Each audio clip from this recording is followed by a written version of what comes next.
আসসালামু আলাইকুম viewers, welcome back to my channel আনহাজ ব্লগ এম। আশা করছি সবাই ভালোই আছেন। আলহামদুলিল্লাহ, আমিও ভালো আছি।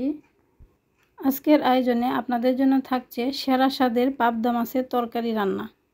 তো পাবদা মাছ রান্না করার জন্য প্রথমে আমি একটি কড়াইয়ে তেল দিয়ে তারপরে দিয়ে দিলাম পেঁয়াজ কুচি। তো পেঁয়াজ কুচিটা হালকা ব্রাউন কালার করে ভেজে নিব।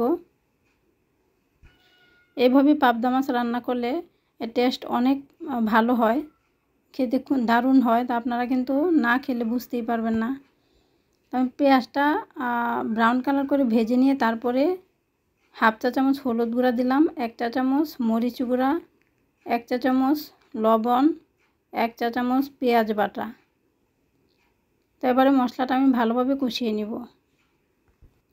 একদম ভালোভাবে মশলা কষিয়ে নিতে হবে। যে কোনো রান্নাতেই মশলাটা ভালোভাবে কষানো হলে তো তরকারির স্বাদ কিন্তু অনেকটাই বেড়ে যায়। দেখুন মশলাটা কষানো হয়ে গেছে, তেলটা আলাদা হয়ে গেছে। তো এ পর্যায়ে আমি আলু কেটে নিয়েছিলাম পাতলা পাতলা করে। তো পাবদা মাছগুলো যেহেতু কিছুটা চ্যাপ্টা থাকে, তো আমি আলুগুলোও এভাবেই কেটে নিয়েছি। তো এবারে মশলার সাথে আলুগুলো আমি কিছুক্ষণ কষিয়ে নিব।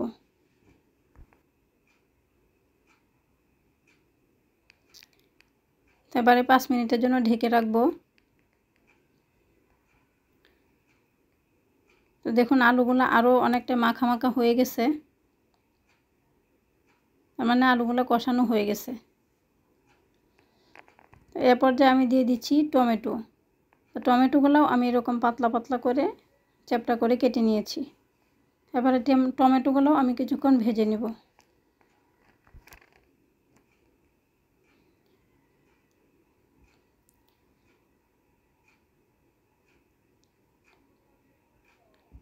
তো কিছুক্ষণ ভেজে নিয়ে এবার আমি 2 কাপ পরিমাণ পানি দিয়ে দিলাম।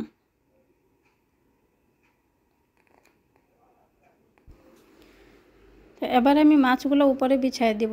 আমি আগেই পাবদা মাছগুলো ধুয়ে পরিষ্কার করে নিয়েছি। পাবদা মাছ যেহেতু তুলনামূলকভাবে অন্য মাছের থেকে নরম হয়, সেজন্য এই মাছগুলো দেখা যায় কষানো হইলে তারপর নামানোর সময় ভেঙে যায়। সেজন্য আমি পাবদা মাছ কষাবো না, উপরেই দিয়ে দিলাম। তো তরকারিটা বলক উঠে গেছে। তো এ পর্যায়ে আমি 1 চা চামচ পরিমাণ জিরার গুঁড়া দিয়ে দিলাম। তো জিরাটা আমি সব রান্নাতেই শেষের দিকে দেওয়ার চেষ্টা করি। শেষের দিকে দিলে জিরার স্মেলটা অনেক ভালো আসে, তরকারিটাও খেতে ভালো লাগে। এ পর্যায়ে আমি কিছুটা কাঁচামরিচ ফালি করে নেওয়া সেগুলো দিয়ে দিলাম। তো আরও কিছুক্ষণ রান্না করে নিতে হবে, এখনও অনেকটা ঝোল আছে। তো আবারও আমি ঢেকে দিয়েছি। আরও 5-6 মিনিট রান্না করার পরে আমার তরকারিটা হয়ে আসছে। এ পর্যায়ে আমি চুলাটা অফ করে দিব। আমার রেসিপি যদি আপনাদের ভালো লাগে তাহলে বন্ধু হয়ে আমার পাশেই থাকবেন। আজকের মতো বিদায় নিচ্ছি। আল্লাহ হাফেজ।